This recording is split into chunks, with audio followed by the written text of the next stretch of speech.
Good morning. I'll call this meeting to order of the Chicago Metropolitan Agency for Planning. As you know, the agency is allowed to live stream, or we are live streaming and also allowed under the Open Meetings Act to allow under the disaster declaration to have people online. So with that in mind, Aaron, you want to call the roll, please? Thank you. Mayor Bennett, Present. Frank Beal, President Brawley, Present. Mayor Darch, Paul Goodrich, Jim Healy, Present.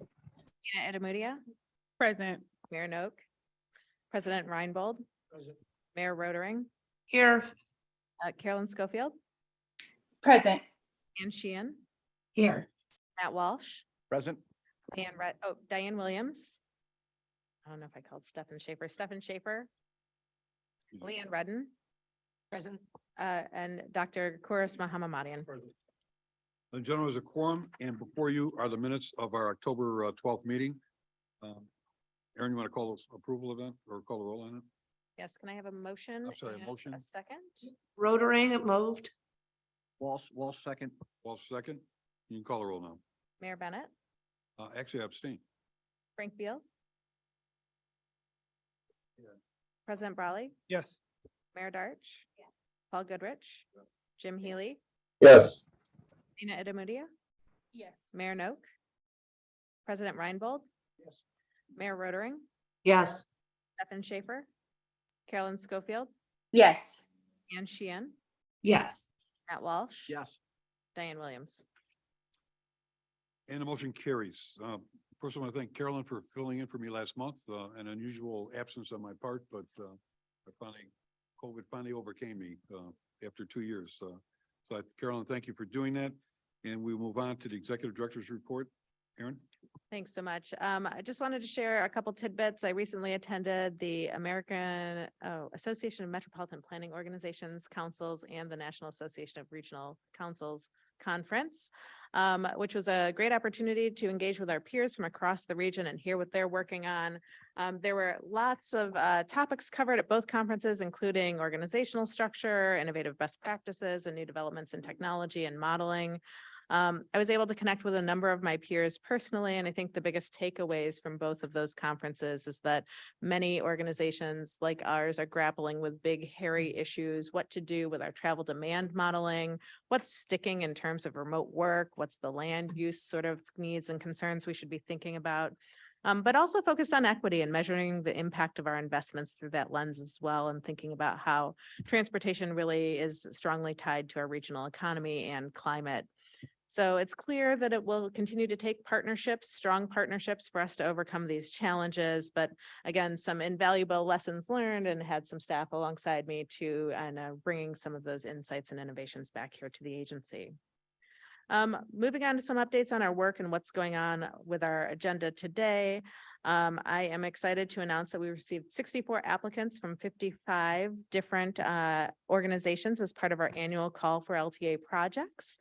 This is a joint effort between us and the Regional Transportation Authority and takes place each year. Applications came from across all counties in the region, but most applications were from municipalities in Cook County and Will counties. Many of the applications were from our highest need communities across the region, but we did receive a large number of innovative projects from our higher capacity communities, which is, I think, interesting, and we'll be delving into the details of each of these applications in the coming months.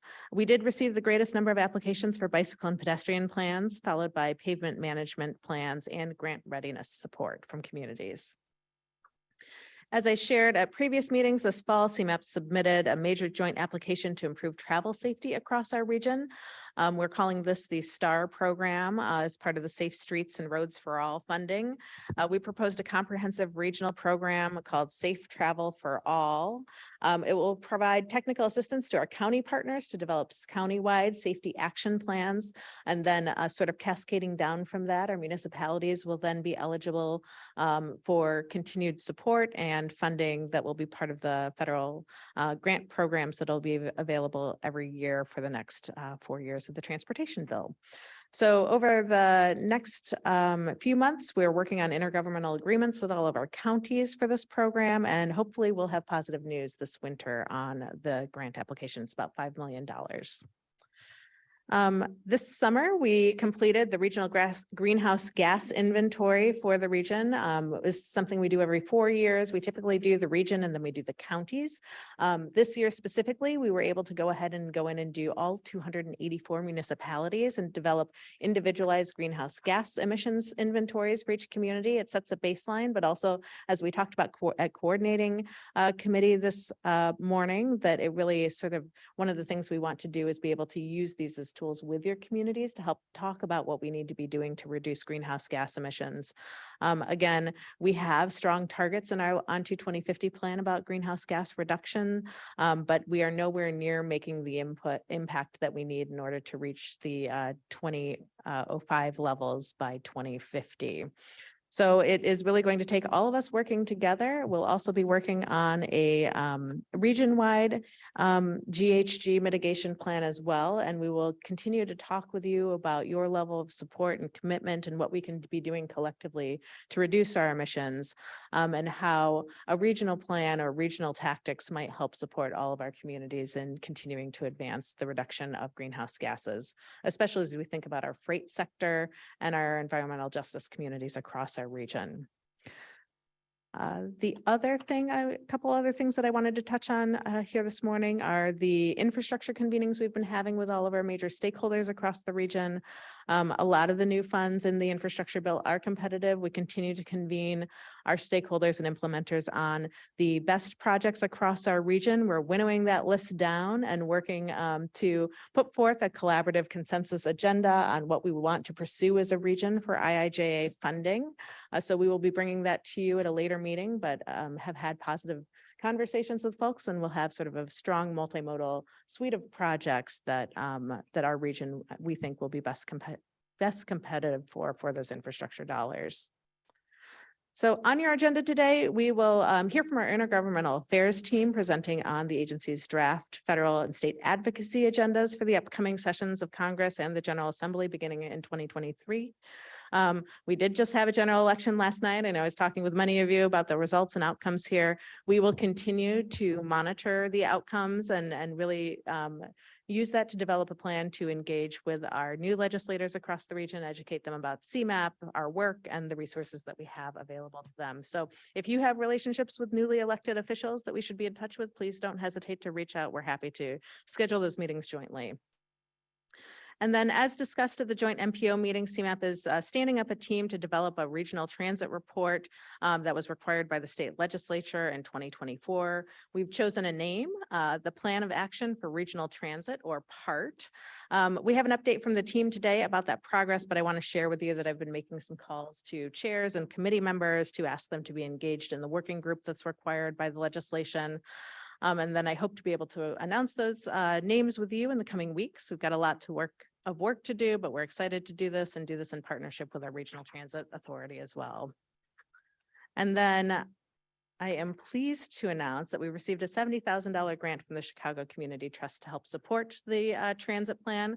We've also received a $150,000 grant from the Chicago Community Trust to help support continued engagement in our communities in the south suburbs, and help prepare them with grant readiness and continued engagement around just regional planning initiatives and opportunities for them. So today we will again hear a little bit more from a regional economic work that we've had underway with a tool that you'll see from an organization called Theory and Practice that we have been working pretty closely with all of our county economic development organizations on this initiative as well. And then finally, I'll just note that we will be accepting nominations for the 2023 Regional Excellence Awards. Again, this will be our second year to offer this program. We encourage municipalities, nonprofits, transportation agencies, and advocates to submit nominations for individuals who make a difference, projects that prioritize equity and strengthen the resiliency of our communities and make them more economically competitive. So if you could help us spread the word, we can continue we can forward you that information again so that you can help us make sure that we get strong applications for that. And then finally, I'm pleased to announce that we have Amy Lee, who has joined us as our new Deputy of Transportation. Amy might be a familiar face to many of you. She's worked at the Illinois Tollway most recently, but also worked at CTA and RTA. We're excited to have your expertise on our team here, Amy, so thank you. And I think lastly, on your agenda, we'll have your 2023 meeting schedules. And we want to talk a little bit about in-person versus virtual. We know that there are benefits to both, but thinking about whether if we continue to have the option to meet virtually, when is the right time and cadence for us to be in person versus virtual. So I'm looking for all of that, but thank you. That concludes my report. Happy to answer questions. Thank you, Erin. Questions of Erin on her report? If not, we'll move on. Under procurements and contracts, Peter, you have a presentation? We have 3 before you. Good morning, Mayor Bennett, Executive Director Alamon, and all members of the board. Today, as mentioned, we have 3 procurements for your consideration and for your approval. First is a contract approval for WEJO that will provide vehicle waypoint data for the Regional Traffic Safety Action Plan. WEJO is an international firm with a strong national presence and supplies data to numerous states and municipalities, including the city of Chicago. The selection team felt that the data in the WEJO proposal had the most useful sample rate and the best vehicle. Peter, trip- is your mic on? Excuse me? The microphone on? Yes. Oh, okay. I just gotta, sorry. The selection team felt the data in the WEJO proposal had the most useful sample rate and the best vehicle trip identification. It is recommended the board approve a contract with WEJO for the Regional Traffic Safety Program for a not to exceed amount of $126,693. Support for this project will be provided by FY23 UWP funds. Next is the cost increase request for NearMap, U.S. Digital Aerial Imagery, in the amount of $1,700 to provide additional license to CMAP contracted consultants. CMAP staff is seeking board approval for a cost increase to purchase additional public display licenses to allow its vendor to access NearMap data to be used exclusively for work on CMAP projects. Support for this project will be provided by FY23 UWP funds. And finally, as mentioned, is a contract approval for the Civic Consulting Alliance partnership in the amount of $70,000 for the plan of action for regional transit. The Chicago Community Trust, CCT, recently awarded CMAP a grant for $70,000 to support the first phase of the CMAP project entitled Plan of Action for Regional Transit Part, which will establish the process by which the required steering committee is structured and executed. The intent of the trust was to support a partnership between CMAP and Civic Consulting Alliance's civic sector transportation portfolio, enabling CCA to continue to leverage its staff, expertise, and pro bono partnerships in service of the region. We recommend that the board approve a 1-year agreement with CCA in the amount of $70,000 for the PART project. Support for this contract will be provided by the CCT grant awarded for that purpose. At this time, I will see if there are any questions. If not, CMAP Finance respectfully requests for approval for all 3. Any questions regarding those 3 items? If not, the chair will entertain a motion to accept items 501 and 503. Is there a motion? So moved. Second. Moved and seconded. Any further questions? Erin, call the roll. Mayor Bennett. Aye. Frank Beal, Civic Alliance. thank you. President Brawley. Yep. Mayor Darch, Yes. Paul Goodrich, Jim Healy, Aye. Tina Itamudia, Yes. Mayor Noak, President Reinbold, Mayor Rotering, Aye. Stefan Schaefer, Carolyn Schofield, Yes. Ann Sheehan, Yes. Matt Walsh, Yes. Diane Williams. And the motion carries. Under committee reports on a transportation committee update. Doug Ferguson. There you go. My apologies. Good morning. Included in your materials for today's meeting is a report on the activities of the Transportation Committee over the last year. Not wanting to spend a lot of time going through each and everything. If you have any questions on that, I'm more than willing to take those. Any questions on the transportation committee? Go ahead, Leanne. Actually, it's not a question for transportation specifically. It was more of a question Are there other board or committee reports that are going to come to the board as well in a similar fashion? Yes, so as part of the realignment of our committee structure, one of the things we've committed to do is to bring quarterly reports on topical issues from each of the committees. So the Transportation Committee report, you'll get a Climate Committee report and a Regional Economy Committee report. And then there is an annual report, I think, on our strategic direction and implementation that you'll receive. And I don't remember which order they all come each quarter, but our goal is to strengthen the communications between our committees and the board and communicating their ongoing activities. Thanks. Further questions? Thank you, sir. Okay, under the next item, which hopefully will not be a lengthy conversation. It's a 2023 board meeting schedule. I've talked to Aaron regarding it going forward. In consideration of the executive order that's still in place, we think it's still going to go forward, maybe certainly over the next 2 or 3 months. And whether or not the General Assembly addresses this issue permanently going forward, we don't know that yet. That has also been brought up downstate. However, Aaron would like kind of a consensus of how we deal with this issue going forward with the schedule that's out there. I have some comments, but it's open to the board. The question really is whether or not about going virtual, back to virtual. Certainly prefer it during the winter months, but Aaron's also concerned about not being with each other in presence regarding some issues that she felt maybe that would be addressed better or would be talked about more diligently because we're with each other in a room. But that's up to the board about going forward. It's open to conversation. Yeah, so I think one of the things that we wanted to do is, in addition to putting forth our standard list of meeting dates, right? When is the right time for us to actually be in the room together and having a discussion versus, maybe there's benefit for us to be virtual, and what's that cadence? So in the memo that you have for you in front of you, item 7.01, we looked through our calendar and looked at key moments in time. So if you'll see on page 2 of that memo, February 8th, that is when we would ask for your approval of the annual budget and work plan. March might also make sense to do in person. I know April has been challenging in the past just due to spring break plans for families. So we were making a recommendation for remote. Last year we canceled it just due to lack of quorum, and also just we didn't have anything that needed to be approved that year. Again, June is our last meeting before we have a July and August break. And it's typically when we review accomplishments for the fiscal year. October is our joint meeting, which we do think makes sense to continue to do in person with our MPO policy committee members. So of all of them, that would be my strongest preference to have jointly in person.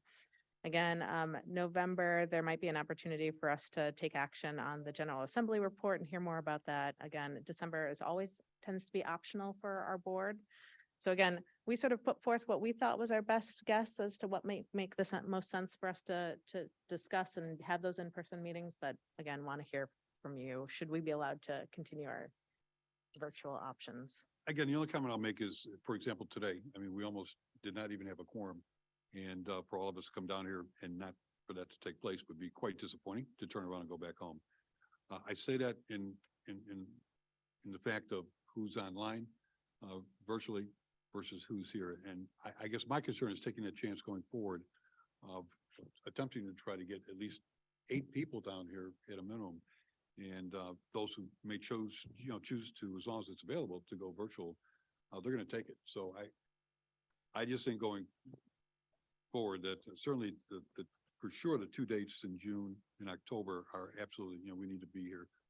The other discussion, the discussion over the other dates, whether or not it's weather related or not, or the convenience of it.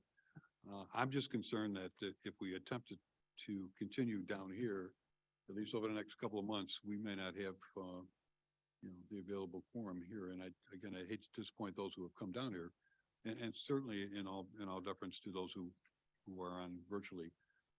That's because we allow a choice. You can see where the choice is going, if I can put it shortly, bluntly. So again, the board,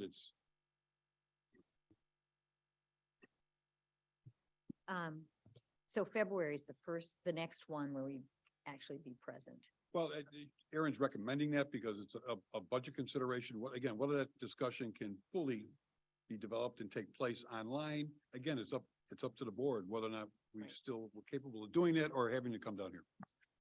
Well, being remote is often the best solution for me, but I don't mind approving this schedule as it is. You know, I think you have valid arguments for the ones that we want to be in person. But what if, we say what's our notice time? 48 hours to notice a meeting, a few days before. Again, I know you try to do this all the time. Who's showing up? Who's going to be in person? And I don't know what today was versus how it ended up. But to then decide, I mean, you could still change it to a remote meeting a few days before. Is that enough Yeah, time? so We try to do that at least a week ahead of We, time. we do try to post our materials a week ahead of time. I think the act, the Regional Planning Act that creates us says we must post 72 hours in advance, which is a little bit more strict than the Open Meetings Act. And I don't mind issuing revised agendas, but it just hasn't been the practice that we've had here. It's typically a week in advance. So if we know a week in advance, But I mean, that way, there's the potential to have it in person without going full remote, but we know that option is there, especially if it's February and it's major snowstorm or whatever, and we want to flip it to. And again, that's why the option of still allowing it virtual makes certainly sense.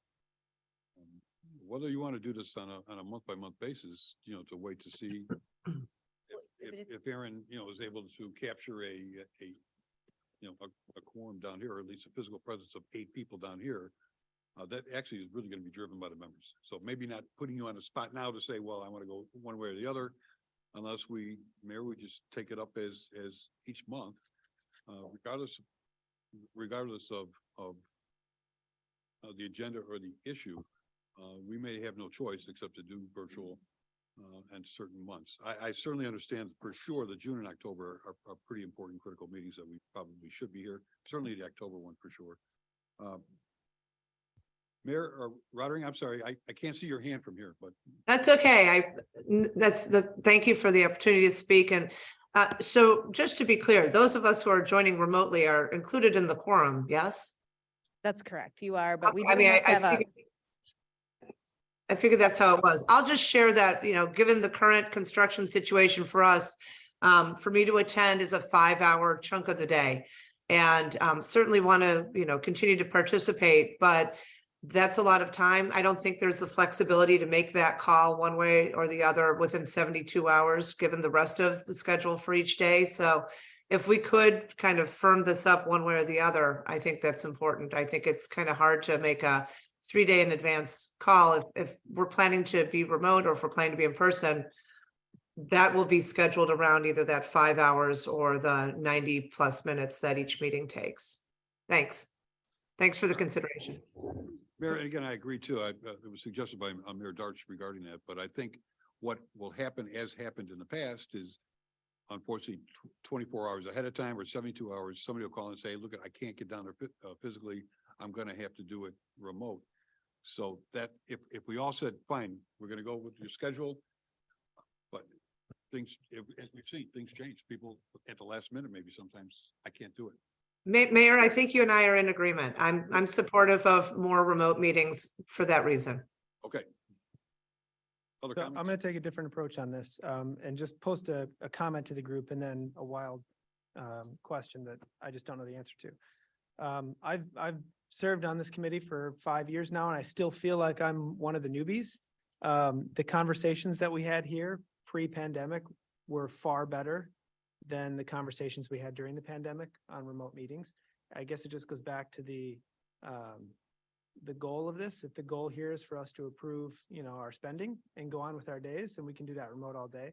But if staff desires our feedback or needs us to weigh in on things, I think there's tremendous value in being in these meetings.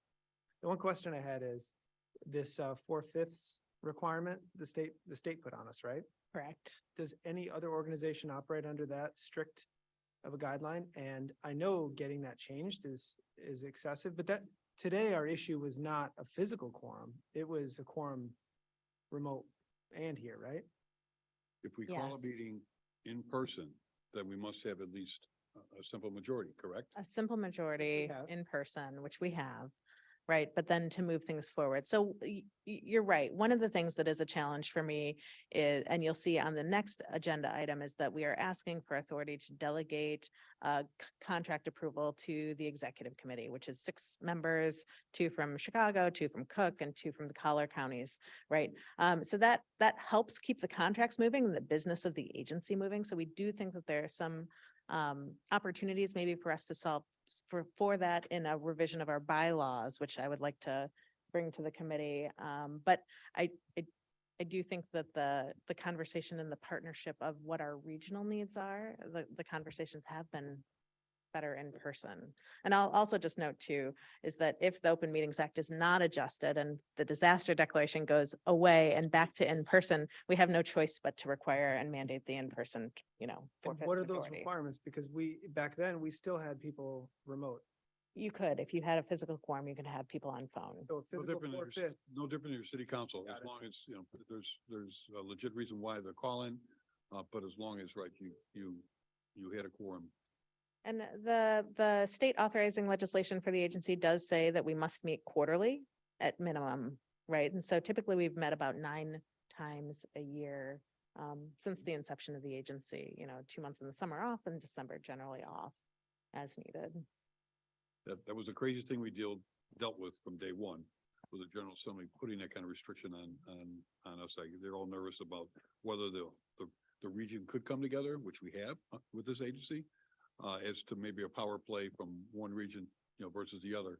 So it was, and whether or not we can get that, that's something we can talk about, trying to get from our legislative committee about having that revised, certainly with what happened because of what's happened with COVID. Maybe there is some open ear to making that adjustment. But right now, yeah, we're the only agency in the state that's under this mandate of a supermajority. I just more of a technical comment, we're dealing with this too at RTA side, we're a public entity as well. It's my understanding though, that each meeting that you allow the remote piece, that you have to actually still formally declare at that meeting it's an emergency.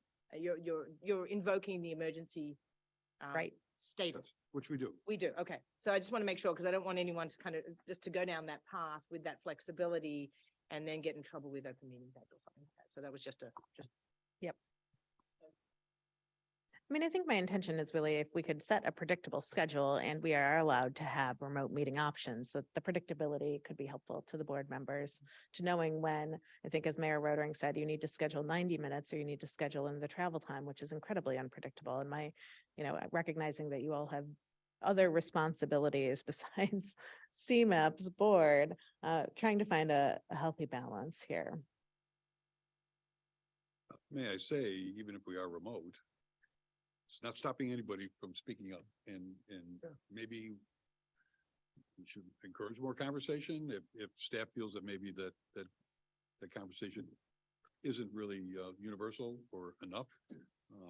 Certainly if you're remote, speak up, bring up an issue. At times we've had our remote meetings that have gone, almost 2 hours, as I recall, last year. So it's not that I don't think anybody's avoiding the topic and or the conversation. So please, nobody should ever be inhibited because you're after 2 years be inhibited on video. I don't think so. Mayor, what are we voting on today? We're not really voting. The schedule's out there. There's a recommendation from staff as to what meetings they think is important for us to meet in person. And hearing the conversation, We are approving the meeting schedule, but what I would like insights on is when the meeting should be in person versus virtual. So for right now, there are a number of unknowns, right? Whether or not the disaster declaration stays in place, whether or not the Open Meetings Act gets amended to allow for more flexibility. So those things I don't know. So whether or not we're remote in person would obviously change if any of those things change. But for right now, it's just the acceptance of the board meeting dates. which that's up by statute anyways, isn't it? It is not. No? It is, Oh, we so what? just, nope. Second Wednesday of the month is. I'll entertain a motion that we accept the scheduled meetings for next year. I'll make that motion. I'll second. Moved and seconded. Any further questions regarding that? If not, call the roll. Mayor Bennett. Aye. Frank Beal. President Brawley, Yes. Mayor Darch, Yes. Paul Goodrich, Jim Healy, Yes. Amelia. Mayor Noak, President Reinbold, Mayor Rotering, Yes. Stefan Schaefer, Carolyn Schofield, Yes. Ann Sheehan, Yes. Matt Walsh. Yes. Diane Williams. And the motion carries. And in the meanwhile, should we just proceed under this guidance that we'll be here or remote for those meetings like we talked about? Until you guys, Yes, if It that is- works it for is everyone. November, traditionally, we have taken off December, so there will not be a meeting next month. And then starting into the January or new season, we'll take it from there. Hoping you get some, and again, members, if you have some thoughts, you want to call Aaron directly, please do that. Have a conversation. And I'll reach out to and we'll confirm. So, Thank you. thank you. Under the CMAP committees, Aaron? Yes, as required, we do ask for your annual approval of committees for 2023. We are recommending no changes to the committee structure, so you've just got a list of our committees there. I'm asking for. I'll entertain a motion to approve that. Second, Rotering. Was there a motion to approve? I made the motion. The chair recognizes Mayor Reinbold as the motion and Rotering as a second. Any questions regarding that? If not, Aaron, call the roll. Mayor Bennett, Yes. Frank Beal, Yes. President Brawley, Yes. Mayor Darch, Paul Goodrich, Jim Healy, Aye. Nina Itamudia, Yes. Mayor Noak, President Reinbold, Mayor Rotering, Aye. Stefan Schaefer, Carolyn Schofield, Yes. Ann Sheehan, Yes. Matt Walsh, Yes. Diane Williams. The motion carries. Thank you. CMAP Board Delegate Story to the Executive Committee. Aaron, you want to get into the explanation of what that's all about? Yeah, so one of the things that we have been working through is contracts necessary to fully conduct the work that's required for the Illinois General Assembly report looking at transit across the region. We are working on the contracts right now. We don't have them, didn't have them ready and prepped for this meeting. We will have them ready in the coming weeks and would be able to hit a December board meeting target. But in lieu of having that meeting, we are asking for the board to delegate the approval of those contracts to the executive committee. Questions regarding that? Leanne? Do you have a sense on what, I know it's likely to be two contracts. Yep. Alone who they likely will be with. Do we have a sense on the dollar value of those? I think one of them is maybe $250,000 and the other one is less than $250,000.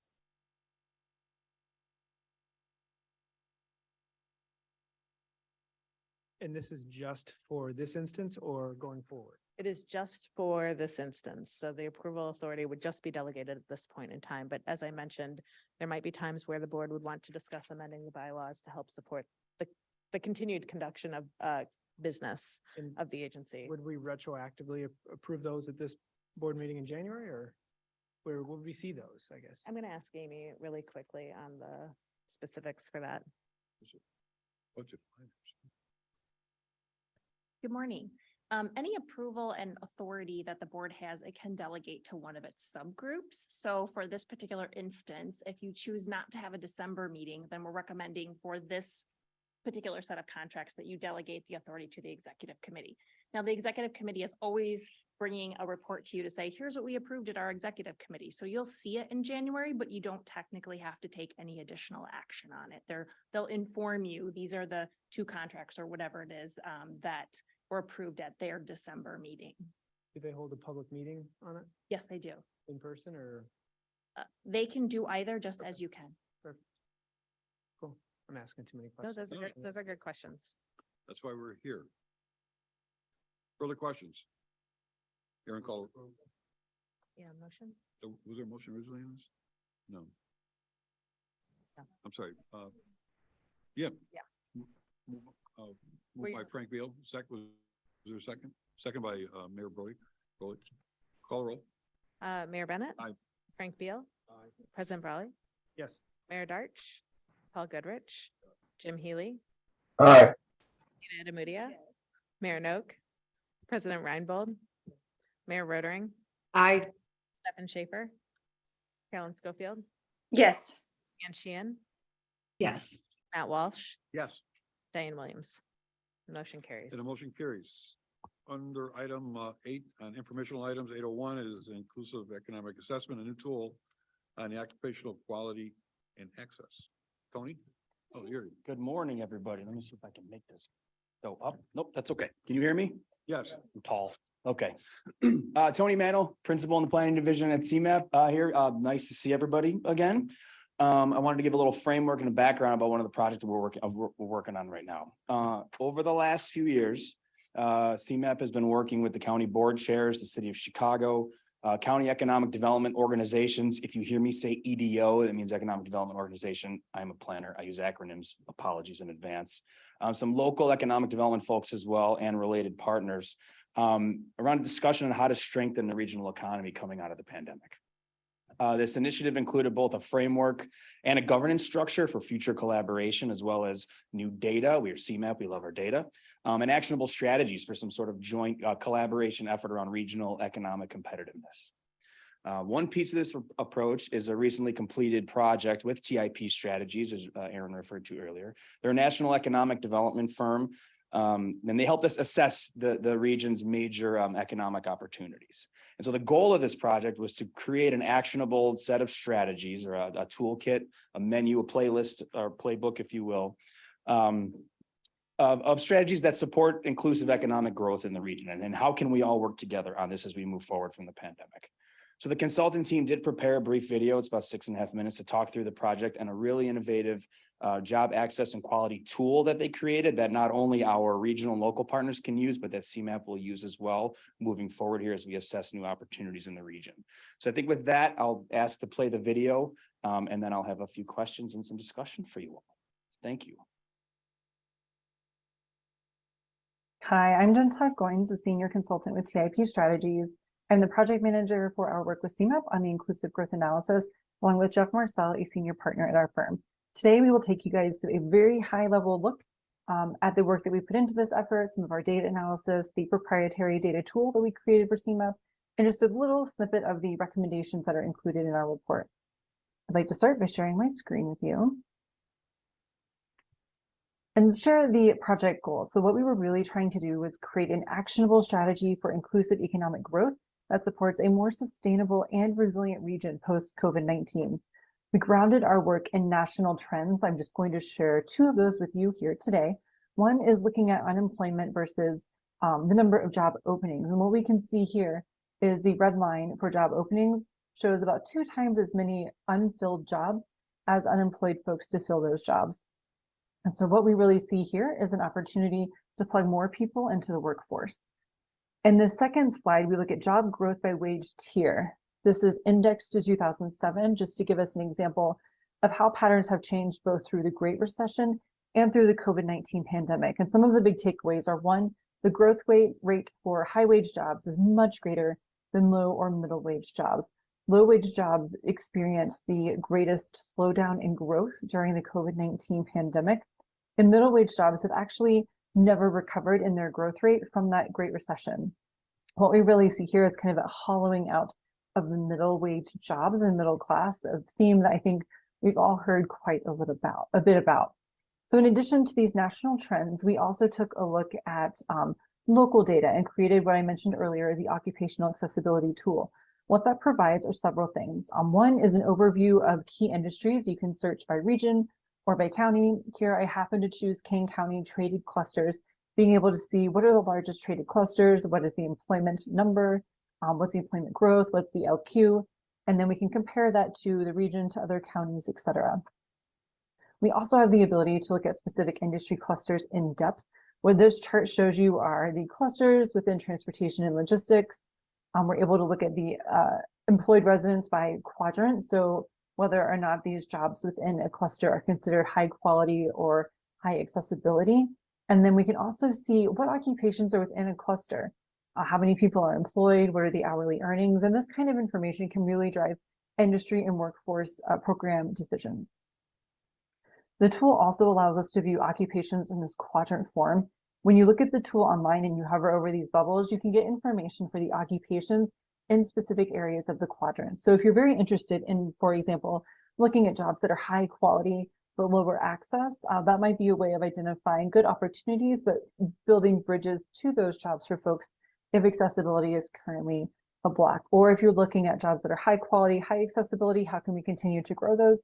This chart allows you to quickly identify those either for the region or on a county basis. This next plot allows us to dig really deep in specific occupations. Here I chose transportation and logistics cluster, looking at heavy and tractor trailer truck driver occupations. I chose this because typically there is a low barrier to entry with regard to education. This is an industry that's facing an employee shortage. And we can take a look here and see, where groups might be over or underrepresented. How could they possibly be prioritized or targeted for entry into this career? We can get a look at what hourly earnings are like, what is unemployment like, and it just creates better informed decision-making going forward. And looking at the recommendations, we were really grounded in 3 guiding principles. One is regional coordination. All strategies need to be applied both to the region and at the local level. 2 is economic equity and opportunity. Everything that we do really needs to be prioritized to benefit disadvantaged areas and the people most adversely impacted by COVID-19. And then 3 is economic growth through traded clusters. So we really looked at those traded clusters. They provide high value in terms of industry innovation, high wages, et cetera, bringing in dollars from outside the region, very valuable for that local economic growth. We have 4 strategic growth areas underneath those guiding principles: transportation, distribution, and logistics, electric vehicles and clean energy, advanced manufacturing, and agriculture, technology, and food processing. Each of these are existing industries within your region that are very strong, but we see ways that they can be grown and changed over time to become leading examples within the nation. Just going to give you a quick preview of some of the strategic recommendations under TDNL. Each of the growth area has these associated with the growth area, but here we have 1, increasing interorganizational coordination. 2, developing the regional talent pipeline to better incorporate DEI goals by aligning efforts between educators, training providers, and employers, and then creating that culture of innovation that's responsive to industry changes. For each of these strategic recommendations, we have associated actions. On this next slide, you'll see just an example of some of the actions that we've included in our plan. The first one, developing those regionally coordinated plans and policies to preserve industrial land that has access to freight facilities and highways. There is some of this happening at the local level, but we see a lot of potential in scaling it up to the regional level, having all of that be interconnected. 2 is convening employers in the logistics sector to identify strategies for increasing DEI. This can be done by examining recruitment methods, training and skill development opportunities, and career pathways for workers. And there are some case studies in the report related to efforts that are actually doing this that we think are relevant to the Chicagoland region. 3 is working with businesses to adopt electric and alternative fuel trucking fleets, and then connect those companies with local manufacturers. That's another really big opportunity that emerged both through our research and in our stakeholder outreach. I want to say thank you so much for your time today. We appreciate you taking the time to invite us to this meeting, and we will stick around if you have any questions that you would like to discuss. Thank you.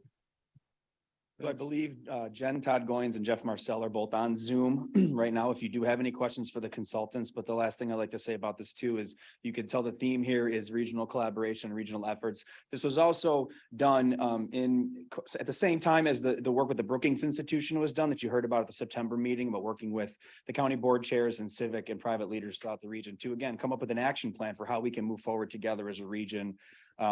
Change our narrative, change our story, change our competitive advantage. So the 4 areas that were highlighted here were definitely crowdsourced from the city of Chicago, from the county economic development organizations and other private and public stakeholders. So I guess with that, the question I have for you all, unless you do have questions for the consultants too, is as you see this for the first time, we also discussed transportation, distribution, and logistics at our coordinating committee this morning. So I kind of feel like we're leading that way, but we would love some feedback from you all as to what your reaction is to these 4. And do you think there's a place that we could start that would benefit you, the best, either locally or regionally? And if you have any input on that, or if Aaron, if you have something else that you wanted to say. I was just going to ask for a reminder of the 4 areas. Sure. Thank you. Transportation, distribution, and logistics, EV and clean tech and clean energy, advanced manufacturing, and agriculture and agriculture tech. comments. I think the important thing, it's a great report, and similarly, some years ago, through, I don't know if it was through, World Business Chicago, when we're trying to identify industries in the bubbles and throughout the region. This is a great updated report, and I think my question is, from here to where? Is this passed on? Certainly local governments, but certainly from the private sector too. What effort do we make in trying to educate them and inform them of this really good research for them to make decisions going forward, and to working with their local counterparts in government, whether it's local or county, because that's great information. When we talk about growth in our region, that's a great report. Yep, thank you, Mayor. Yes, and so I think that we leaned heavily on the county economic development organizations to get feedback from them, and they were the one, and especially World Business Chicago as well. So thank you to Paul, and thank you everybody else at the city for helping us with this too. Yes, we leaned on them heavily to tell us what could be useful to them, and this tool was definitely one of those. And I think they're excited to have this data in their back pocket as they make decisions moving forward. We know that each county has specific sectors that are very strong and that we know of, either from a workforce standpoint or just from a land use and transportation investment standpoint. But what we try to do here is get everybody to start talking about what can they do together, and whether or not it's what they can focus on regionally with each other, but also as we look out nationally or internationally too. So where do we go from here? Our next step is to formalize the partnership, the regional partnership, which I hope you'll hear about more soon. More to come in the next few weeks, months.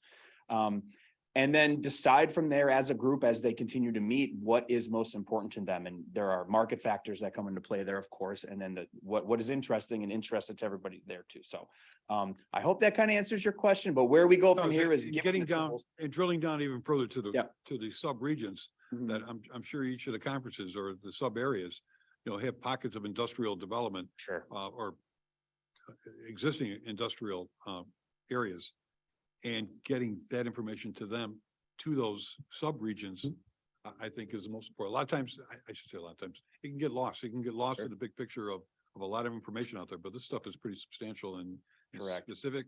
And I think would be a great help to reach out to the sub-regions and have them also identify for sure those areas of impact of different industries. Great point. I think that'll be our job to do. That's what we did have a steering committee with some of those manufacturing representatives, et cetera, on there too. So they heard about this, but yes, it will be our job to make sure that this lives on, and that we explain how this tool can be used and how we can empower them to make good policy decisions. I have a question. Can you tell me or explain a little bit more about how land use information is used in this tool? I want to make sure that CMAP and our partners are also centering land use solutions in a lot of these things. I know we concentrate on transportation a lot, maybe a little bit too much in my personal opinion, because you can't do anything in the right of way if the private property isn't taken into account, if we aren't thinking about those problems as a region. So could you explain a little bit more about the land use strategy and how this tool will help to articulate or help our partners make decisions? Sure. Thanks for that. I think this is a piece of that puzzle, and that will be our next step internally, is to figure out how that actually does work together. But especially in the planning division, we do a lot of work on land use locally. And so I think our job now is to take this tool and to actually figure that out right now. That's a good question and a good point, going back to mine too, about identifying what is existing, but more so the potential from that to expand. And that would include certainly land use, and nobody would know better than the locals as to those opportunities, as we all cry for increased economic development. Nobody knows better than a local government as to what's available. So it I will definitely say, ties into land. I get what you're saying. I don't know if those are not my words. Oh. I do think that there is some benefit to thinking about land use holistically and regionally, and I understand that people like to be the masters of their own fate, but sometimes the greater good when cities and things are not ready to take that jump. So me personally, I think that there's a place for CMAP in that conversation regionally to say, like, this is what's best, even if on an individual level, you may be resistant to change. That doesn't mean that it's not valid. Okay, so just wanted to make sure that Nina said, I believe that there's a place for it. So yeah. Thank you. And I hear you. So thank you very much. Thanks for the actual report. I'm just gonna wear my academic hat when I'm actually just teaching in class about regional planning. When we talk about regional growth, and we talk about three main elements. One is human capital and workforce development that you covered that actually just very well, looking into how that's happening. The second one is infrastructure investment and development. And the third one is regional policies.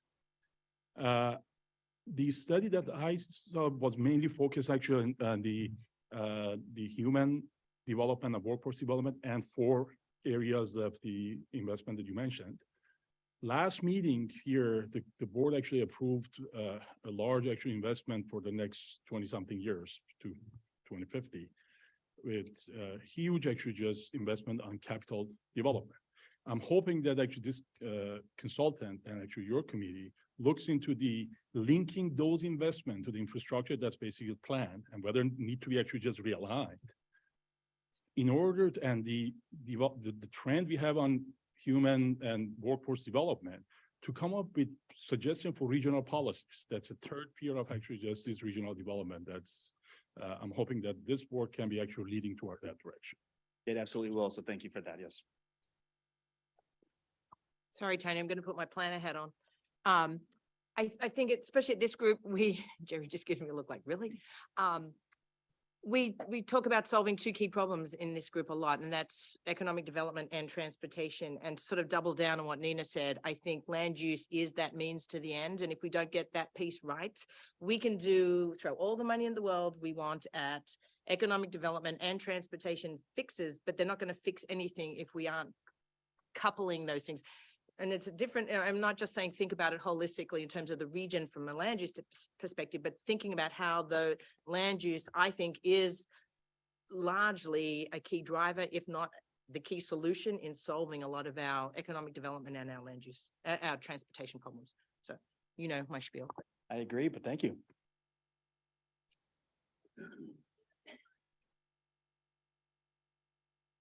Mayor, go ahead. Yeah, President Reinbold, would you mind using your mic for the folks online? Thank you. Thank you. Thank you. In regards to the land use policy, I'm assuming that would be advisory because I'm also assuming there would be no statutory authority for required implementation.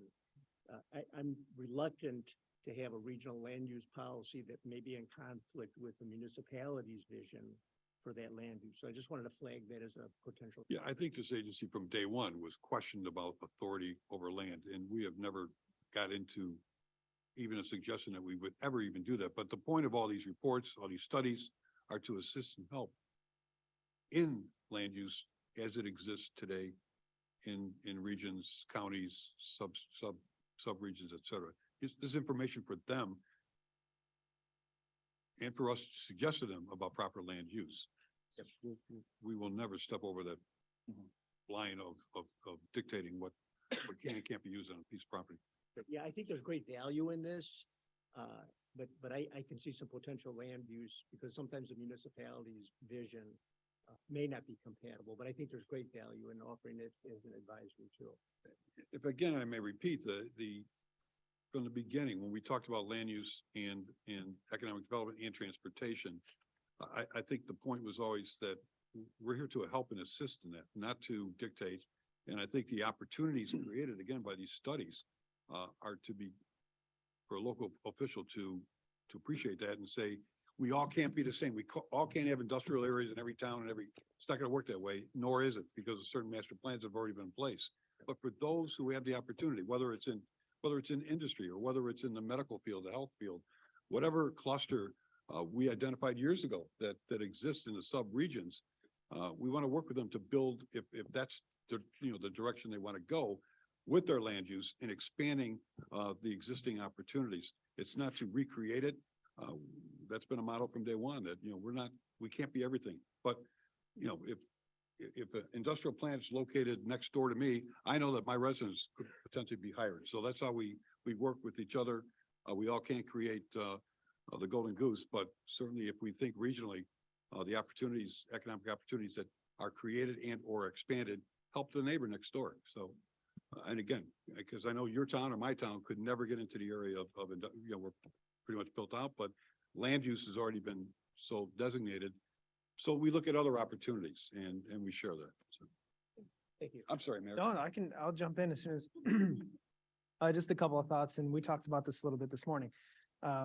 This information coming from a trusted advisor to us as we make local land use decisions is amazingly helpful, especially right now in the distribution and logistics. Every single day, somebody's calling up to any one of our staffs. If you have greenfield or redevelopment, they want to put 5 million square feet or whatever it is, and having some sort of, like I said, advice from a trusted advisor or things that we can use would be helpful for my board or for us locally as we make decisions.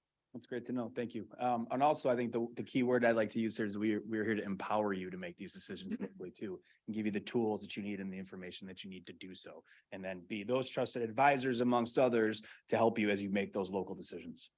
Well summed up. Thank you. Frank, I'm sorry. It's not clear to me what capacity or what's built in to update this data. Is it easily updated or is it a one-off picture? That's a great question. I may actually send that over to the consultants to give them a quick chance to speak if that's okay with everybody here. Jen, did you hear that question? I did, yes. Thank you, Tony. At the moment, the data is static. It pulls from data sources, some of which are short-term, some of them are longer-term when you're looking at something like the census. But at the moment, it is a static data tool. We wouldn't envision it's something that needs to be updated very frequently, given kind of the long-term nature of some of the data. But that is a conversation that we could revisit, kind of what that might look like in the future. I did want to quickly address some of the land use questions. As a former planner and someone who's written land development codes, that is something that is very important to me. And I very much hear what you're saying. There are 2 recommendations in the plan that immediately came to mind related to your concerns. While they do not create land use categories or provides existing ones within communities, what it does is speak to the opportunity to coordinate land use plans across municipalities, specifically looking at the TD and L, where I know the large sites are in high demand and kind of scarce. And then also, especially looking at the ag tech, food processing sorts of things. When you have ag land, very important to conserve it when we can. Looking at that regionally, looking at creative ways for actually conserving that land over time so that it doesn't turn over to development and get lost basically permanently. Tony, thank you. Thank you very much. Moving on to item 802 on the federal and state advocacy agenda. John? There he is. Hi, I'm Gentile Goins. Did I miss somebody online? No. She's replaying the. Oh. There we go. Great. Good morning. We've updated both agendas for the upcoming sessions of the Congress and the General Assembly. These agendas reflect the policy and legislative recommendations that will be needed to fully leverage all the opportunities available to our region due to the passage of the IIJA and CEJA legislation. To reflect a coordinated approach, we decided to draft a combined federal and state advocacy agenda this session. The agenda was informed by our strategic direction and realigned to reflect CMAP's core focus areas and standing committees of transportation, climate, and regional economy. Similar to the intent of those committees and aligned with our function as the region's planning agency, you'll find transportation recommendations spread throughout this agenda where they comprehensively address the agency's climate and regional economic competitiveness goals. I'll now provide you, I'll now provide you a brief overview of the 3 sections of our draft legislative advocacy agenda. Beginning with the transportation section, sustainably funding our transportation system has been a longstanding recommendation at all levels of government. These priorities relate to promoting the successful implementation of IIJA and preparing the legislature for recommendations that come out of the transit funding report the General Assembly has directed us to do in coordination with the RTA. Safety has become an increased area of focus at both the federal and state levels. In addition to more funding and policy changes needed to promote safe and complete streets, this subcategory also discusses increasing resources for comprehensive ADA planning for local governments. Finally, improving access to funding resources and information will help provide more transparency around how the federal and state transportation funds are allocated across the region. The climate recommendations focus on reducing emissions and enhancing the resilience of the region. This includes policies that enhance support for transit and other transportation modes that can ease congestion and reduce carbon emissions.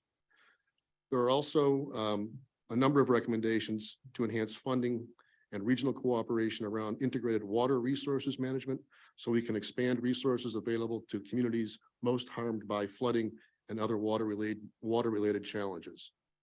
The last category of recommendations focuses on regional economic competitiveness. More inclusive economic growth includes leveraging federal economic development programs, as well as taking action to reduce economic disparities exacerbated by inequitable access to transportation. We are also supportive of more resources for comprehensive integrated planning, which is crucial for successful economic development. On the federal side, we have a few priorities that would help us more comprehensively address our freight system needs. On the state side, we included a few of our longstanding priorities around improvements to local and regional tax policy. We'll be back in January to seek your approval of this document. As we noted in the memo, we intend to use this as your guidance for action needed in Springfield and Washington, but we plan to come back to the board for approval on matters that may be outside the scope of On to 2050, but are of regional significance. Until you approve the agenda, this is a living document, and we encourage your feedback.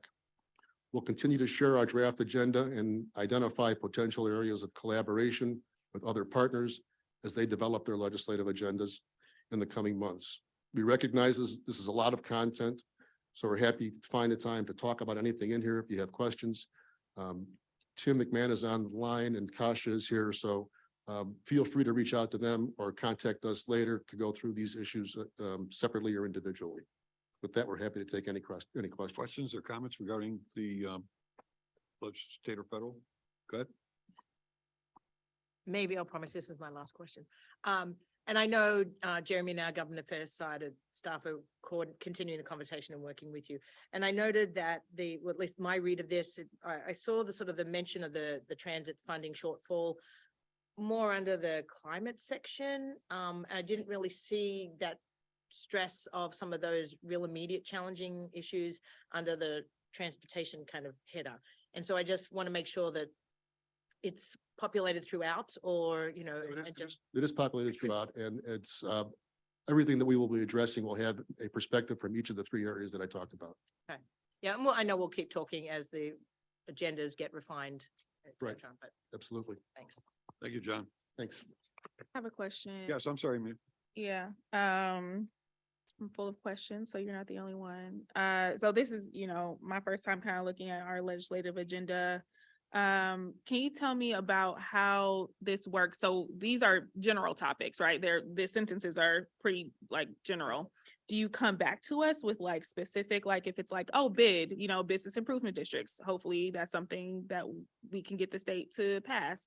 Is that something you come back and you say, this is how CMAP is going to advocate for this? Or how can I get more detail? Because generally this sounds good, but I also think there's some detail and kind of thoughtfulness that I would like to be able to consider as we actually get down to the nitty gritty. Sure.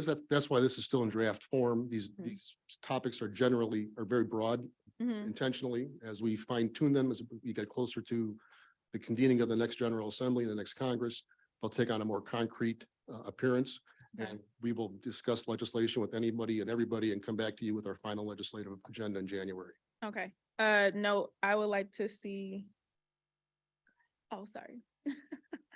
I would like to see some more land use specific things that we like to advocate for. What does comprehensive plans look like at a state level? I would like to, those are the types of things that I would like to be aware of as you go forth. So I just want to say that on the record. We'd be happy to discuss that with you. Most of the things that we will be addressing are things that are currently On to 2050 and the update. So Okay. those issues are generally addressed, are pretty much addressed in the plan. Okay. All right. Awesome. Thank you. Thanks, John. Under 803, Plan of Action for Regional Transit, the part report update, Elizabeth. There you go. Hi, good morning, everyone. Morning. I'm Elizabeth Scott, a Principal Policy Analyst at CMAP, and I'm here to give you all a little bit of information about where we are with the, Aaron explained this morning, now named Plan of Action for Regional Transit, or PART. As I think at this point, you all are probably aware, the legislature this year passed a public act requiring CMAP to make a report on I think, the needs of the region's transit system and deliver it to the legislature by January 1st, 2024. So He asked for money to do that too, by the way. we did not receive money to do that. I'm sorry. No, There's no more unfunded thing that they like to direct. People. Yeah, and this is a major effort. Yes. So I are a member of our team. Our project team is going to be at every meeting of this group for the next year, telling you what our progress is and where we are with this effort. So just prepare yourselves for that. There's going to be a lot of part over the next year or so. And so last time in the joint meeting with the MPO, we talked about the mobility recovery project, which we're fortunate to have initiated in 2020 and be bringing to a conclusion now.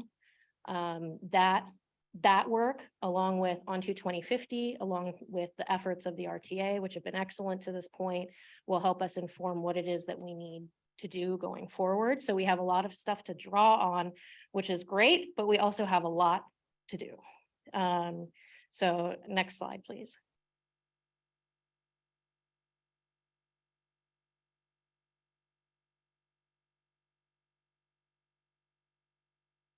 I play the Jeopardy music now. Okay, super. Thank you, George. So this slide kind of recaps what is in the Public Act. It's a short piece of legislation, but it covers a lot of things. So essentially, CMAP has been asked to develop with partners a report that covers the long-term financial viability of a comprehensive and coordinated regional transit system. So this, in addition to that, we've been asked to take into consideration all kinds of qualities and aspects of that system, including how safe, secure, clean, efficient it is. To our conversation today about land use, how does the transit that we are providing intersect with the land use that we have in the region, and whether any land use policies can come forward to support that system and the mobility that the system provides. We have to keep top of mind racial equity, climate change, economic development, and fully incorporate the work that the RTA has already prepared with the service boards to this point. And the report can cover a lot of things, including the recovery ratio. So that's how much of the transit system's operating budget it's expected to generate from fares. Thinking about sales tax, thinking about the governance required to implement any proposals that we might put together, and then anything else that we feel is important. So it's a big charge with a lot to do. We are mobilizing from the CMAP side a very significant effort, including staff from every division.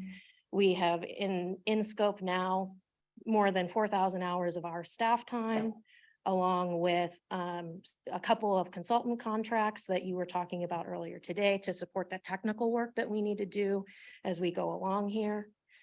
Next slide, please. And so you'll see we are already off to the races. We spoke with you all about this at the joint committee meeting at Union Station in October. The team is working very hard to get all of these procurements aligned, to stand up our internal efforts, to really get ourselves together to be able to go forward and execute on this report in basically the January to October timeframe. Because our target is to bring at the joint meeting, the 2023 joint meeting of the board and NPO, a draft of the report for approval. The legislation requires that the report be approved before we send it to the legislature. So that's one key way the MPO and this body are going to be involved in shaping the work. And we're going to be talking, like I said, every time the group meets, we're going to be talking with you all about it. We're going to be talking with CMAP's working committees and our other standing bodies, because we think that, we really need to pull together and leverage our entire stakeholder network to really get this done in the way that we need to do it in the time that we have. So yeah, we're looking for a kickoff in January. The legislation requires that we have a steering committee. It specifies the types of people to be on the steering committee, business, labor, environmental, community, advocacy. I'm forgetting, but we're, as Aaron mentioned, identifying some people who we think can serve in that role. And the goal with that group is for us to take the ideas that we know are important to move forward and refine them and strengthen them into a set of policies that can be brought to the legislature in a form where they can be implemented. So rather than wandering in the woods, trying to ideate new things from scratch, we're really trying to build on, extend, deepen, sharpen some of the things that we know that we need to do. And then, yeah, in fall of 23, we will have a report. I'm sure it will be a wonderful report, and we'll bring it to you all, hopefully for approval. And then it needs to go to the legislature by January. But of course, that's not where the work stops, because there'll all be effort subsequent to that to make sure that the key recommendations, particularly around revenue, are implemented. Next slide, please. And so thinking about our steering committee and thinking about how we're dividing the work, this is how we're thinking about doing it at this moment, is dividing the steering. So everybody who participates in the steering committee is going to be in a big group, the main steering committee. And then we're going to have 3 working groups. One that's focused on what we have been sort of back of the envelope calling the system we want. So this is a limited set of operational improvements that could make the success of this package of recommendations feel tangible to people. So it's not just moving heaven and earth to get back to 2019, but something that people can see and feel and celebrate as a success. So in that category, we're talking about policies to support our bus system, exploring what a regional rail model could look like, so more frequent daily service for Metra, and also thinking about fare integration. And so we're being pretty tactical on that set of things. The next group will be thinking about how on earth are we going to solve the budget problem that has been well characterized to this point as $700+ million per year and growing that needs to be generated to support the transit systems operating. Plus whatever the cost of anything that is additional that we may come up with, what that is. So we put together actually a revenue proposal that can do the things that we need to have done. And so that will likely include changes to the regional or state sales tax, potentially some road-related charges, and then a variety of other sources that we're going to have to look into and come up with a sort of capital stack proposal that together can we think can fill the gap in the best way possible. And then finally, we'll have a group of people thinking about, if these are the things that we really want to do, what changes would be necessary to implement it efficiently and effectively within the existing system that we have here in the region and in the state. So it's a pretty focused agenda that we're putting together for this group, but that's going to be the work that we're doing with these stakeholders. My ID fell on the ground. That's great. The work we're doing with these stakeholders while also meeting with our public sector stakeholders kind of throughout, talking with you, talking with the CMAP committees, and along with the research our team is doing, and then inputs from consultants. We're going to hope all of these things converge sort of summertime, and that will be how we'll develop the report. And so that is what we're thinking. Next slide, please. And just to give you a sense, that we're going to be having a lot of meetings with a lot of people all throughout next year. So we're going to have, we think about 5 big steering committee meetings, multiple sort of smaller working group meetings. We're going to be meeting with this body. We're going to be meeting with the other committees. We're going to be having one-on-one conversations with the service boards and anybody else we think we need to talk with. Yeah, and then all together, we will reach October. with a great report. So a lot to do, but we're really excited about it and we're really energized because we think that we have a lot to bring to help solve this pressing problem. Next slide. I think it's a thank you slide. Oh. Yep, and so the next step is that we just have to keep working through the things that we've been doing. I think I already mentioned all of these. We're planning to launch in January. And yeah, lots of work is happening, but we're excited and energized about it. Yep, and that's it. That's it for me. Thanks, Thanks, Elizabeth. Elizabeth. Yeah, good. Let me just mention too, that I think what's really important is the conversations we've had over the course of almost 3 years here, right? What does the future of travel look like? What's the future of work look like? And how do we make sure that we have a transit system that works for our region and continues to support our economic advantage here? If we don't have world-class hospital institutions where people can get to the employment opportunities that are there, right? Our region fails. And we fall further and further behind. It's really about sort of thinking holistically about this and putting things on the table that we need to do to get a system that we want and pay for our transportation investments because they return sort of several fold in what we have here in our regional economy. So those are the types of conversations and input we would like to have from you over the coming weeks and months as we pursue this work. But again, looking forward to working with you all individually and collectively on this.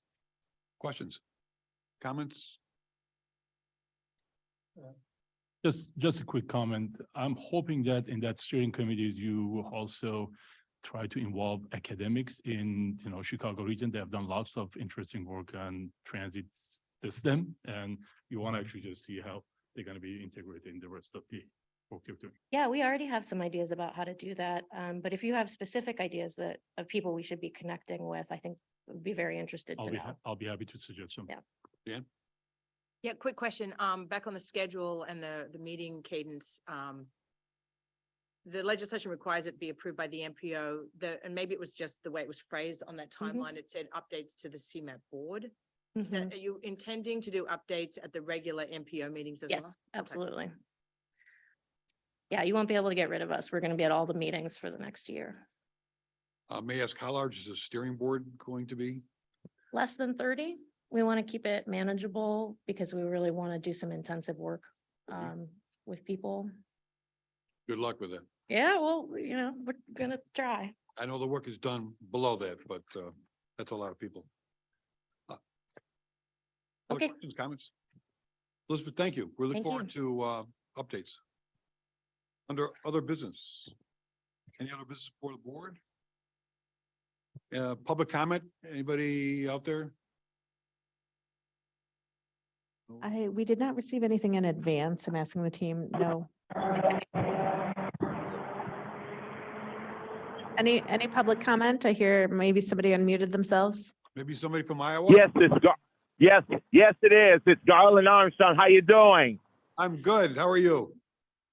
All right. Just wanted to clarify, are you sure next month we're gonna have the December board meeting for CMAP? So I can make sure. Is it gonna be like the second Wednesday of it so me and my wife can listen into it? So just to clarify it, just to make sure confirm for next month. And also too, I know y'all are working on really good things for the ADA, and make sure to keep up with the strategic ideas for the ADA so that they'll know what is what in advance. And also too, can you put it in some different languages? There are some who can't speak clear English, but also can you translate it in different languages, and then also in how to interpret with them so they can be well prepared for 2023, and also what new projects is coming along so they can work with y'all together, and then you will be able to have a good world-class city down the road. Thank you, Garland. It's likely that we will just cancel the December board meeting, given the fact that we will only have a couple of procurements and we've delegated that authority to the executive committee. So no December meeting, Garland. We'll see you in January. But going forward. All right. All the meetings All right, will and still be on the second Wednesday. All right, and just want you to know that with Heather's birthday coming up fast on New Year's Day, and I know y'all want to wish her a happy belated birthday on New Year's Day. And we also had we went to the dental clinic here in Iowa, and they told us that I almost had serious periodontitis. I almost had gum disease and almost losing both of my teeth. And then one of my tooth came loose, and they had to take care of my wisdom teeth. And for Heather, they did the same thing too for her. She had they pulled out 4 wisdom teeth for her.